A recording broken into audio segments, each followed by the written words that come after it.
Tell you what, there's been a lot of occasions over Kris Letang's career where I've had to ask some uncomfortable questions about some really strange things he'd do on the ice. And you know what? He'd always come back with something that was pretty straightforward. You know, he didn't enjoy hearing it. He definitely didn't enjoy answering it. But he'd be honest. Well, I asked him a very, very different question here in Philadelphia last night. Good morning to you. Good Friday morning. I'm Dejan Kovacevic of DK Pittsburgh Sports. This is Daily Shot of Penguins. It comes your way bright and early every weekday. If you're into football and or baseball, I also offer up daily shots of Steelers and Pirates right where you found this. Penguins 6, Flyers 2, 10-game winning streak. 2 more goals for Brian Rust, 2 more goals for Jake Guentzel, yet another goal for Evan Rodriguez, and I'm going to talk about the guy who set up the first 3 goals of this game that carved out a 3-0 lead for the Penguins after one period, and that was Letang. 2 by Rust, 1 by Guentzel, and that doesn't even come close to describing what Letang's done for the Penguins this season. Let me put it this way, without getting into any kind of great big analytical dissection of everything that he does. Plain and simple, he's the straw that stirs the drink at both ends of the ice, and thus the only player in position to be able to do that. And, by the way, he's out there for a half hour a game. He's still a freak. I say that nicely. He still can't leave the rink. He still doesn't show signs of fatigue. But the difference in his performance is that it's smarter. It's more methodical. It's more aware, and somehow he's pulling that off without being more careful, meaning in terms of how far he moves up into the attack or whether or not he'll pinch down the wall or whether or not he'll join the rush. He's still doing all of that. His assist on Guentzel's goal here last night, he was down by the goal line.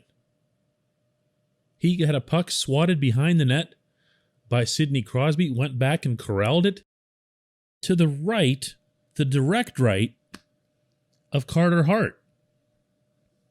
And he looked up, found Guentzel at the other lip of the crease, zipped across a pass. Guentzel didn't know he put it in. He shot it right into Hart's glove, but Hart's glove, and really half of his arm, went across the line. Refs didn't see it, called it a goal. Beautiful play. Beautiful play. And Letang's been making these all over the rink. So why haven't we noticed it? Why haven't we discussed it as much?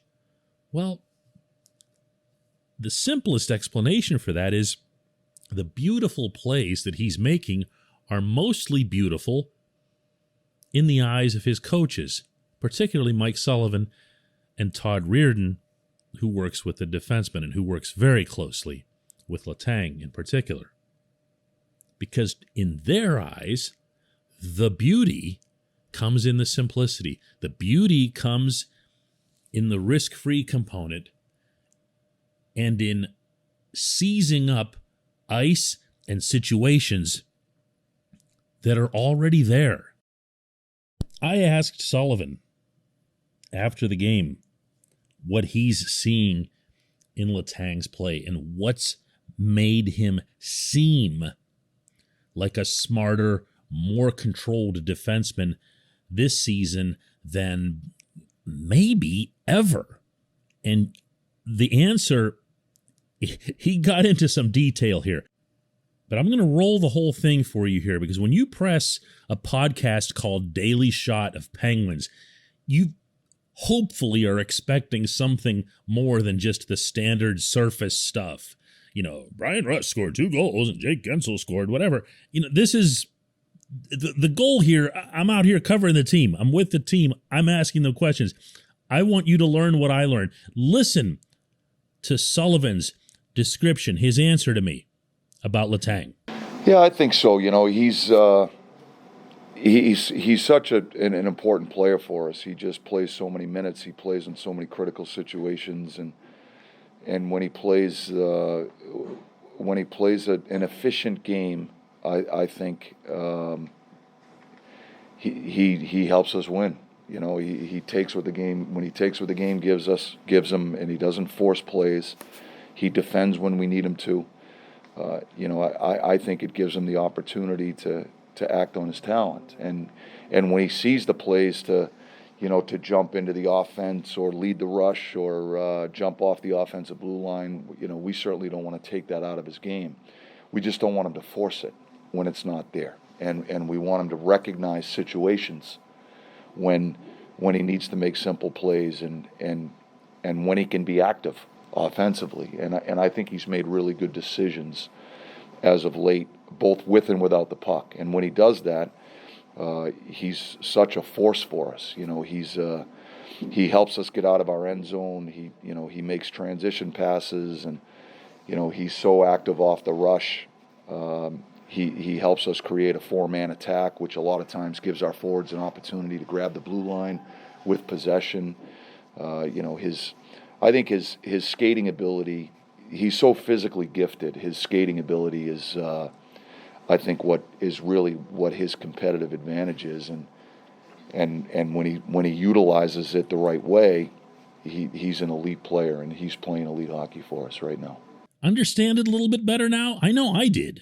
I've been around hockey my whole life, played, reffed, coached, everything. Never, ever, ever presumed that I know everything.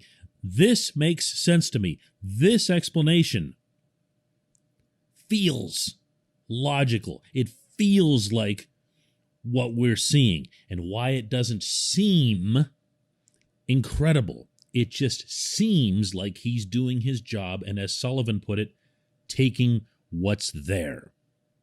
This portion of Daily Shot of Penguins is brought to you by the good people at the Greater Pittsburgh Community Food Bank, where they're committed to providing food for all of our neighbors in need across Western Pennsylvania.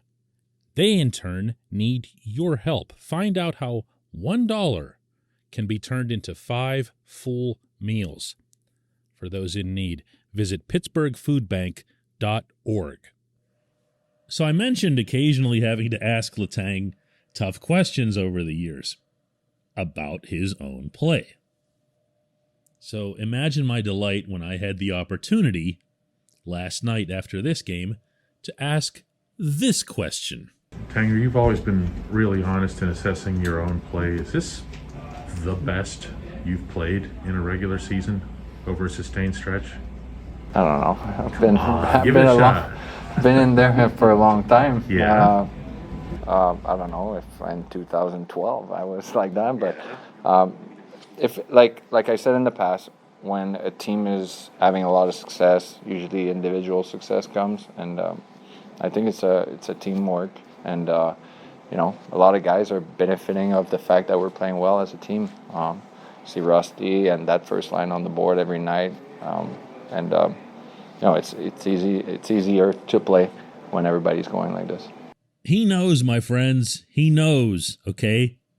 He's very, very, very self-aware. He studies his own performances as much as any athlete I've covered in any sport. He knows that he's at a Norris Trophy type level right now. I'm not predicting that he'll be a finalist, certainly not that he'll get it. I'm just describing the level that I'm witnessing. He's at that level right now. He is commanding the game when he's on the rink. This is a special, special player. Has been for a long time. But he's only getting better with age. When we come back, just one question.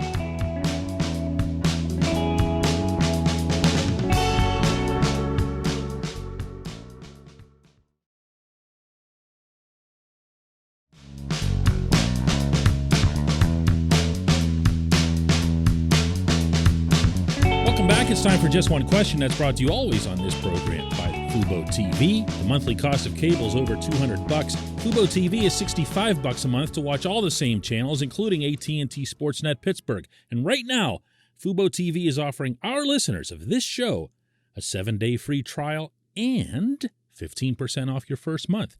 Just go to FuboTV.com/DK. FuboTV.com/DK. And today's J1Q comes from Joe, who asks, DK, if you were playing the hypothetical GM role this coming offseason, who do you try to re-sign first? Brian Rust or Evan Rodriguez? I'd love to see them re-sign both, but that seems unlikely since the cap will be flat. Some other moves will need to be made, mainly trading away salary, or Gino/Letang and their upcoming contracts help out the team with some salary relief. Glad you're wearing the GM's hat for this one. Don't be, Joe. You don't want me doing that job. I have zero qualifications for it. But since you asked the question, and since Russ had another couple goals, Rodriguez had another goal, and they're not going to leave this particular dialogue anytime soon. In fact, that's only going to amplify, I think, as the season goes along, and especially if Rodriguez keeps scoring, because he's the one who's come out of nowhere. Rust is a known commodity. Rodriguez has just leaped into this level. I'm a little leery of saying, Joe, that you can't sign both. You say that seems unlikely since the cap will be flat. Yeah, the cap will be flat, but you have to prioritize. When you're running a hockey team that's this deep, I've been referring to it recently as 5.5 lines deep. You can look at the rest of your lines and say, okay, well, going to have to give up some of that depth. You can look at Jason Zucker's contract and know in advance that no one's going to take that off your hands unless you do some kind of bad contract swap or you move a draft pick hoping that somebody takes on the salary.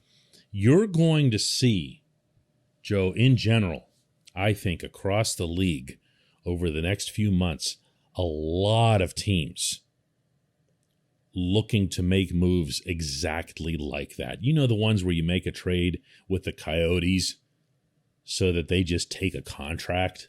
You can do that with the Senators too, because they have to stay above the salary cap floor, and at the same time, they don't want to be anywhere near the ceiling. So they'll take on even like a retired player's contract. Definitely not forecasting that someone's going to pick up Zucker. But you're going to have to make some kind of moves. You have players that are making money that you could probably distribute best elsewhere, even if they're playing well. Great example is Mike Matheson. This is an expensive player. It's a $6 million player. But right now, he's playing really, really well. I don't know if he's at $6 million, but he's been really good. And you know what? He was again here last night. This is 3 games now in a row since the extended holiday/COVID break that he's been outstanding. There are only so many of these luxuries that you can afford. Now, this is, of course, where the conversation turns to, can you really afford to put, I don't know, $7, $8, $9 million into Evgeny Malkin when you don't know how healthy he's going to be? You don't know how well that knee surgery will have corrected issues. Will he come back and be the dominant superstar version of Gino that, we've seen it in spurts over the last 3 years, but not on any consistent basis. The only good part of having to make this decision, not me, the real one, Ron Hextall and Brian Burke, is that they do have time. They have time to see if Rodriguez is a flash in the pan. I don't think he is. They have time to see if Rust can stay in the lineup and contribute consistently. They have time to see, most importantly, how everything goes with Gino. And then from there, you're right. You don't want to be the GM on this one. I don't want to be it either. It's a tough call, but you know what else it is? It's a really good problem to have, Joe, because all of these players we're discussing right now are currently under the cap and currently in the Penguins' employ and currently the very hottest team in the league. It's been dramatically uplifting first 33 games of this schedule. And just imagine, again, when they're all back, meaning Gino, Jeff Carter, and so forth. My feeling is that that's going to happen at some point on this trip. I appreciate the question. I appreciate everybody listening to Daily Shot of Penguins. We'll do another one of these on Monday.